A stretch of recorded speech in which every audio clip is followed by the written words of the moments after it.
My name is Olivia Bennett, and I never thought I'd be thrown out of my own grandmother's funeral. But there I stood, in my black dress, watching my so-called family slam the door in my face.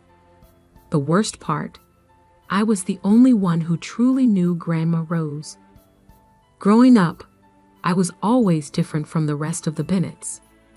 While my cousins Sophia and Marcus chased prestigious degrees and corporate positions, I preferred spending time in Grandma Rose's antique shop, learning about vintage treasures and forgotten stories. "You have an eye for value, Olivia," Grandma would say, teaching me how to identify genuine artifacts from replicas. Not everything that glitters is gold, and not everything valuable shines. My parents never understood our bond. "You're wasting your time with old junk," my mother would scoff. Look at Sophia, already a junior executive at 25, and Marcus with his MBA from Harvard. But Grandma Rose saw something in me that nobody else did. While my family measured success in degrees and bank accounts, she taught me about legacy, integrity, and the true meaning of wealth.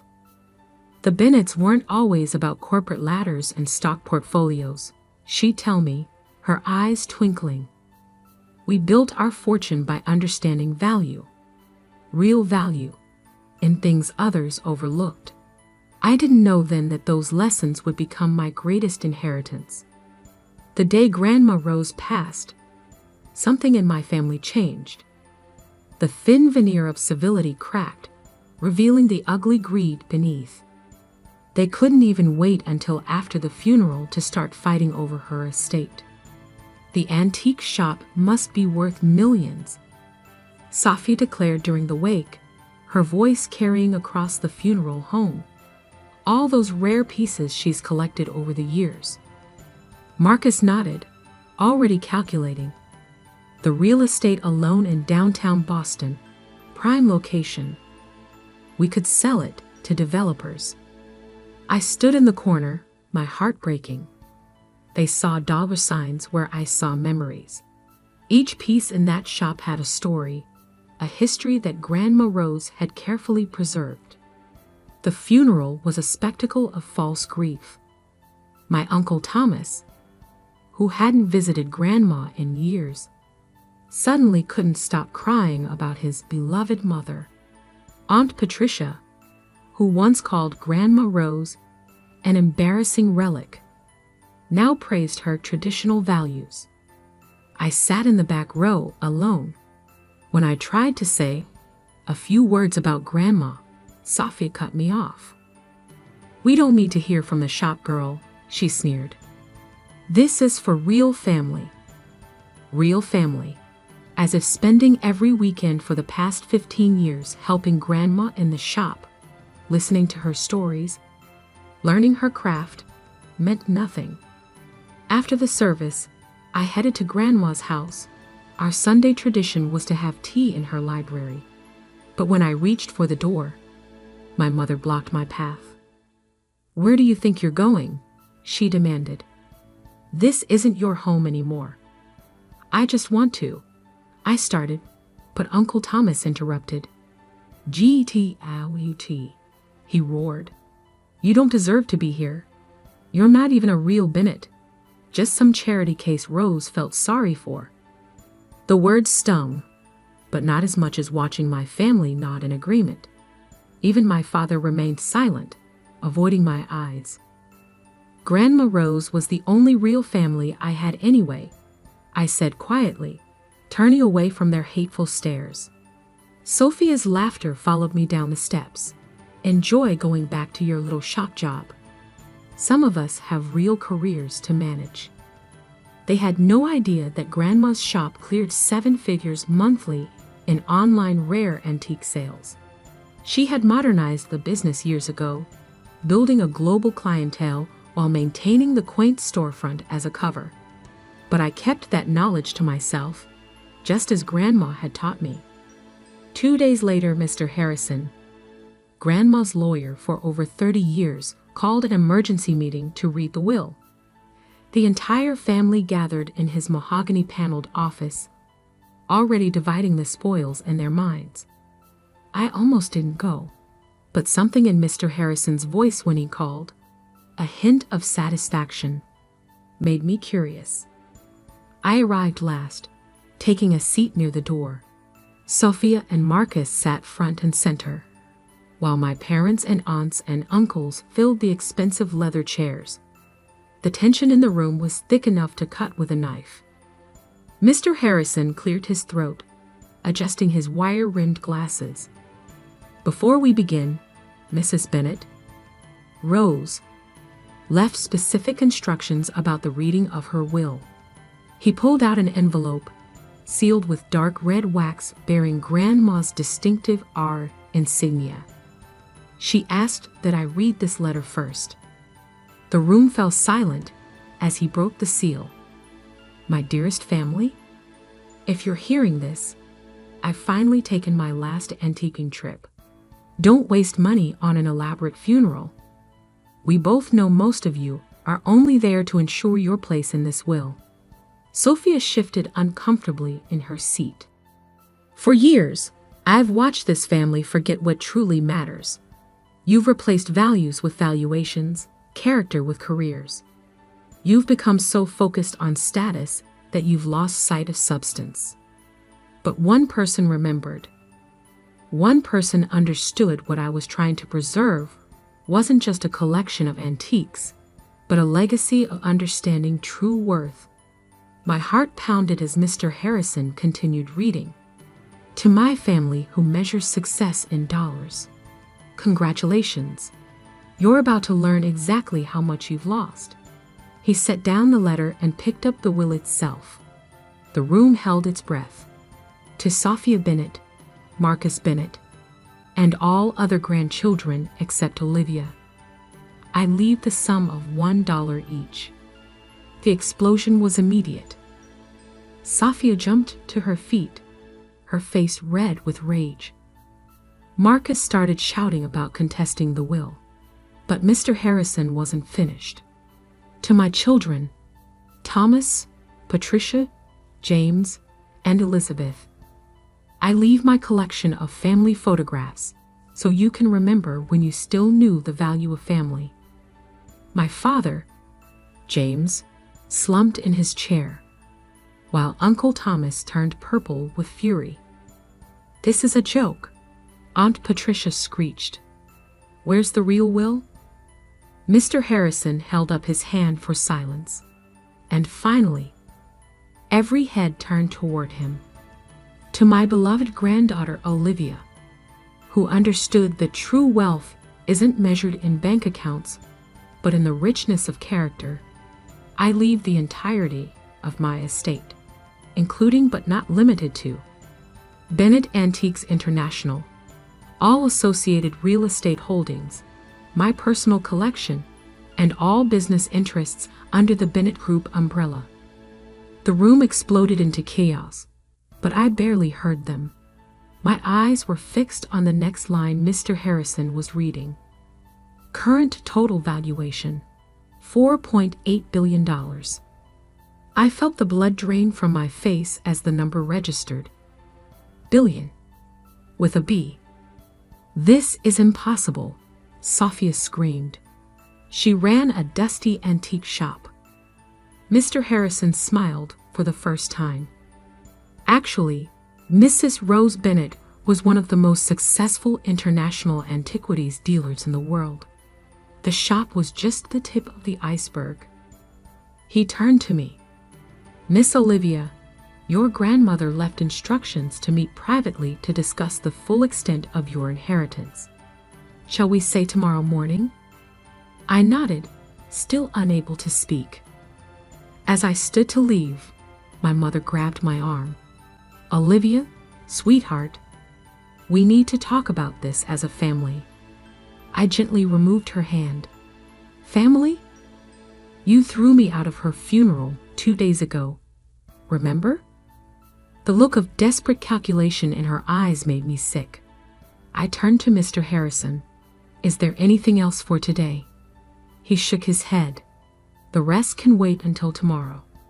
As I walked to the door, I heard Sophia's shrill voice. This isn't over. We'll contest it. I paused, my hand on the doorknob, and looked back at my family. These strangers who shared my blood, but had never shared my heart. Grandma Rose always said the true value of something isn't in its price tag, but in how much you're willing to invest in understanding it. I met each of their eyes. You never took the time to understand her. Or me. The door clicked shut behind me, leaving them with nothing but the echo of their own greed. Walking down the street, I pulled out my phone and opened the last text I'd received from Grandma Rose, just days before she passed. Remember, my dear, the best revenge isn't in proving them wrong. It's in living so well that they realize, too late, what they lost. I smiled through my tears. Tomorrow would bring challenges. Learning to run an empire, facing legal battles from my family, stepping into Grandma Rose's formidable shoes. But for now, I just wanted to go to the shop, sit in her old chair, and remember the woman who taught me that the greatest inheritances aren't counted in dollars, but in lessons learned and love given. The antique shop bell chimed as I opened the door, its familiar ring welcoming me home. The morning after the will reading, I arrived at Mr. Harrison's office exactly at 9 a.m. The gravity of yesterday's revelation still hadn't fully sunk in. $4.8 billion. The number seemed almost abstract, impossible to comprehend. Good morning, Miss Bennet. Mr. Harrison greeted me, gesturing to a leather chair. I hope you're ready. There's quite a lot to discuss. He placed a thick folder on his desk, emblazoned with the Bennett Group logo, something I'd never even seen before. Your grandmother, he began, was much more than an antique dealer. The shop was just a front for a vast network of international art acquisition, authentication, and trading operations. He opened the folder, revealing complex organizational charts and financial statements. Bennett Group operates in 43 countries, with offices in London, Dubai, Hong Kong, and New York. You're now the owner of one of the largest private art and antiquities conglomerates in the world. My head spun. But how did no one know about this? Mr. Harrison smiled. Your grandmother was a master of discretion. She operated through dozens of shell companies and subsidiaries. The public face was always just the charming old lady with her antique shop. He pulled out another document. She left this for you. A letter explaining everything. With trembling hands, I opened the envelope. My dearest Olivia, if you're reading this, you've just discovered that your eccentric grandmother wasn't quite what she seemed. Don't be angry that I kept this from you. Secrecy was necessary, not just from the family, but from the world.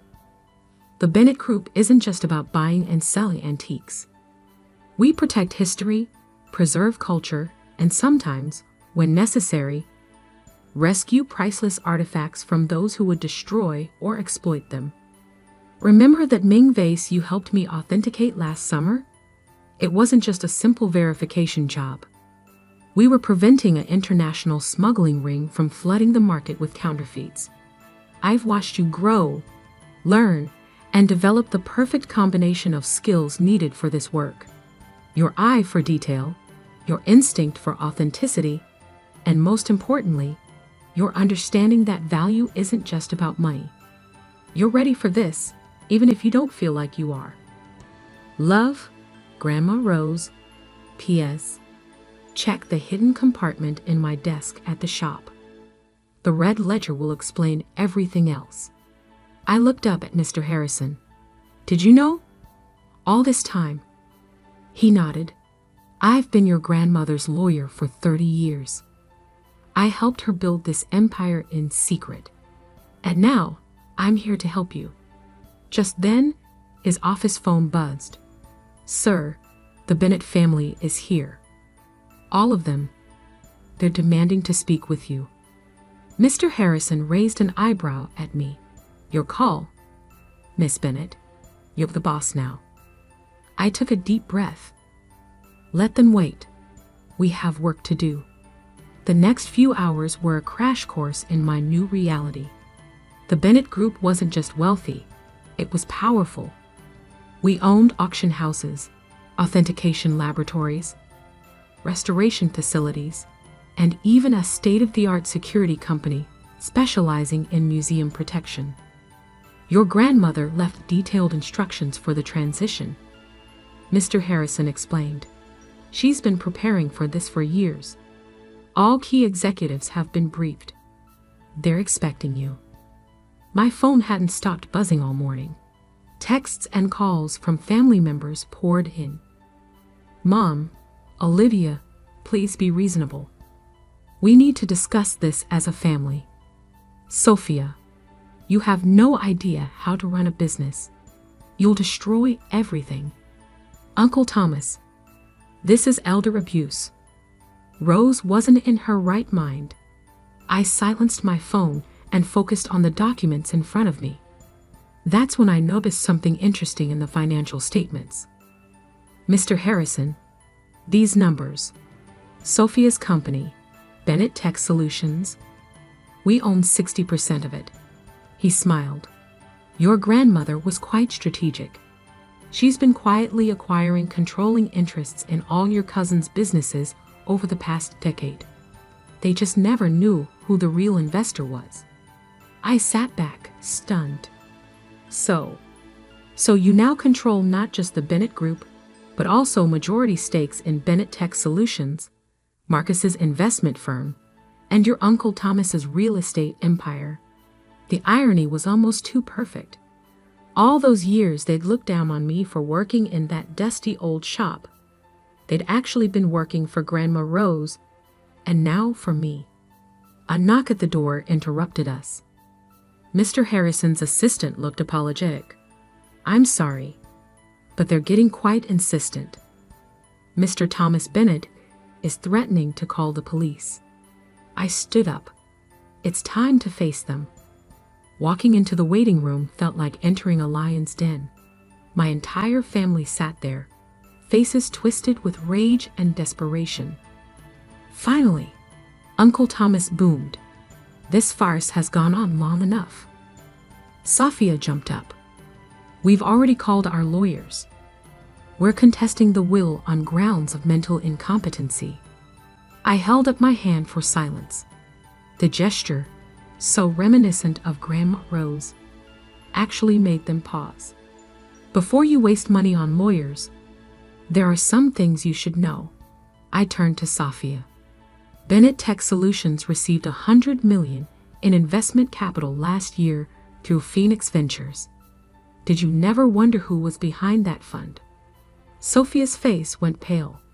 "And Marcus, that mysterious angel investor who saved your firm during the market crash. That was Grandma Rose." Marcus sank into his chair. "Uncle Thomas, remember when you almost lost everything in 2020? Who do you think bought up your debt and negotiated with the banks?"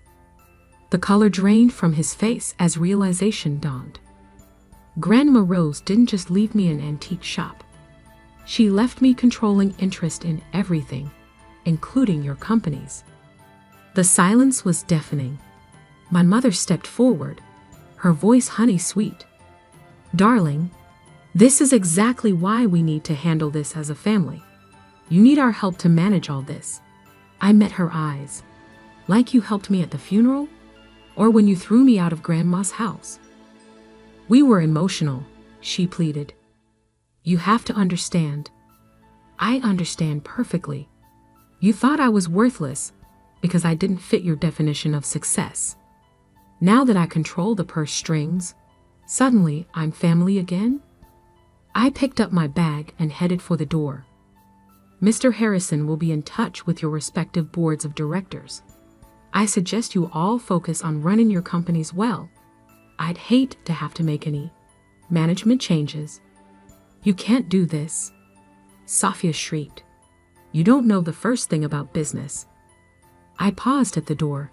No, I helped build a billion-dollar empire right under your noses, and none of you even noticed. Imagine what I can do now that I don't have to hide. The door closed on their stunned faces. Outside, my phone buzzed with a text from an unknown number. Opening it revealed a photo. Grandma Rose standing in front of an impressive building in London. Another text followed. Welcome to Bennett Group HQ, Miss Bennett. The executive team is ready for you whenever you'd like to begin. I smiled, remembering all those lessons in the shop, all those hours learning about authenticity and value. Grandma Rose hadn't just been teaching me about antiques. She'd been preparing me for this moment. Time to show the world what the real Olivia Bennett could do. The first 6 months leading the Bennett Group taught me more than a decade of working in the antique shop. Though I now understood that every lesson Grandma Rose had given me was preparation for this moment. My first day at the London headquarters was surreal. The quaint antique dealer had run her empire from a stunning Victorian building in Mayfair, its austere exterior hiding ultra-modern offices within. Julia Chen, Grandma's executive assistant for 20 years, met me at the door. Miss Bennett, she smiled warmly. Rose told us you'd be ready. The executive team gathered in the boardroom, seasoned professionals who'd helped build this empire from the shadows. They'd all been briefed years ago about the succession plan. While my family saw me as the shop girl, these people had been prepared to accept me as their new leader. Your grandmother left detailed briefings about every aspect of the operation, Julia explained, handling me a sleek tablet, including contingency plans for your family's likely reactions. I scrolled through the files, amazed at Grandma Rose's foresight. She'd anticipated everything, from Safia's legal challenges to Uncle Thomas's attempts to undermine my authority. The first test came sooner than expected. Sophia, true to form, tried to orchestrate a hostile takeover of Bennett Tech Solutions, attempting to dilute the company's stock to reduce my controlling interest. I let her make her moves. Then in one board meeting, I revealed that Bennett Group owned not just 60% of her company's shares, but also held the patents to their core technology. Patents Grandma Rose had quietly acquired years ago. You see, Safia, I said calmly as she sat there, face ashen. While you were mocking me for working in a dusty old shop, I was learning how to authenticate not just antiques, but the true value of everything, including intellectual property. Marcus tried a different approach. He showed up at my office one morning, all smiles and reconciliation. Come on, Olivia, he cajoled. We're family. We should be working together. I could help you manage all this. It's what I went to Harvard for, remember? I pulled out his firm's latest financial reports. You mean like how you managed to lose $40 million in bad investments last quarter? The only reason your firm survived was Grandma Rose's safety nets. He left without another word. The real changes began 3 months in. I started consolidating the Bennett Group's scattered operations, bringing our various enterprises under a more cohesive structure. The antique shop remained our public face, but I expanded our authentication services, leveraging our expertise and technology.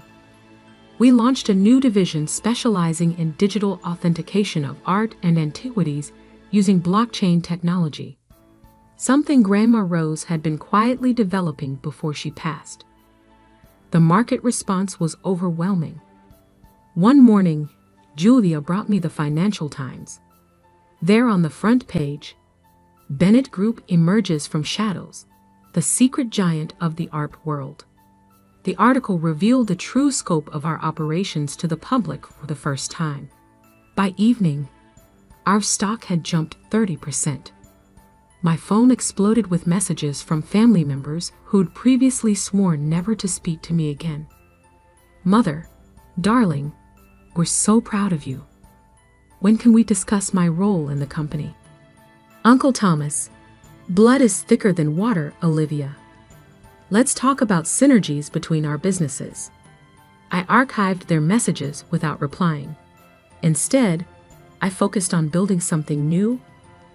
The Bennett Authentication Institute opened its doors 6 months after I took over.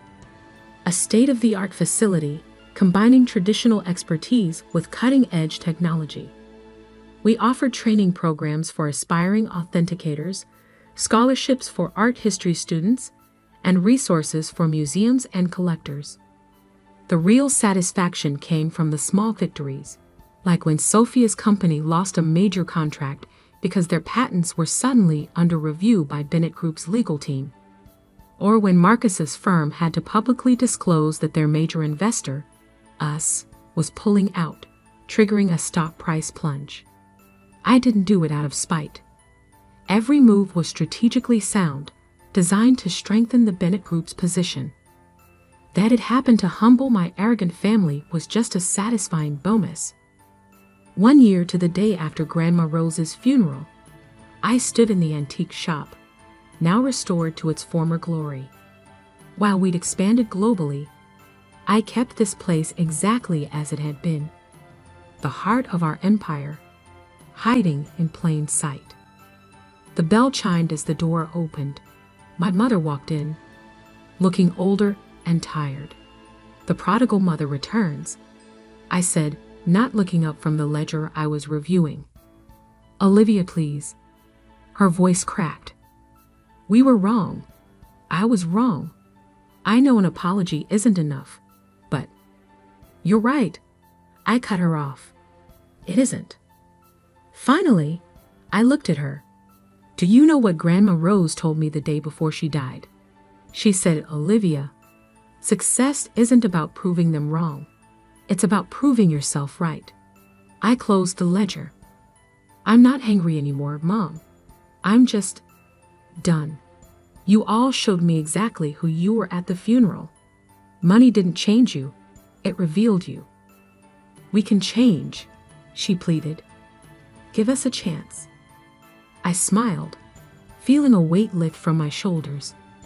You don't need my money to change. If you really want to prove you've learned something, go build something of your own. That's what I did. After she left, I went up to Grandma's old office, my office now. The hidden compartment in her desk still held secrets she'd wanted me to find. Letters, photographs, journals documenting the real history of the Bennett Group. One photo caught my eye. Grandma Rose as a young woman, standing in front of the shop on opening day. She looked so much like me. That same determined glint in her eye. My phone buzzed. Julia with updates about our latest acquisition. Bennett Group was now worth close to $7 billion. The shop's bell chimed again downstairs, probably another customer looking for hidden treasures. I smiled, remembering how it all started. The family that threw me out had thought the antique shop was nothing. They never understood that real value isn't always visible on the surface. Sometimes the greatest treasures are the ones others overlook. Grandma Rose had built an empire by understanding that. Now it was my turn to carry that legacy forward, on my own terms. The shop's bell chimed again. Time to get back to work. After all, there were still so many treasures waiting to be discovered. So many stories waiting to be told. And this time, I was writing my own story. The next week, I received an invitation to speak at Harvard Business School. The topic? Hidden Empires. The art of building success in plain sight. I thought about declining, but then I remembered Grandma Rose's words. Sometimes the best revenge is showing them exactly what they missed. I accepted the invitation. Sophia and Marcus would be in the audience. Harvard alums, of course. They'd have to sit there and listen as their failure of a cousin explained how she'd been running circles around them for years. But more importantly, I'd tell the story of a woman who built an empire not through ruthless competition or fancy degrees, but through understanding true value in art, in business, and in people. The antique shop's bell chimed one last time that evening.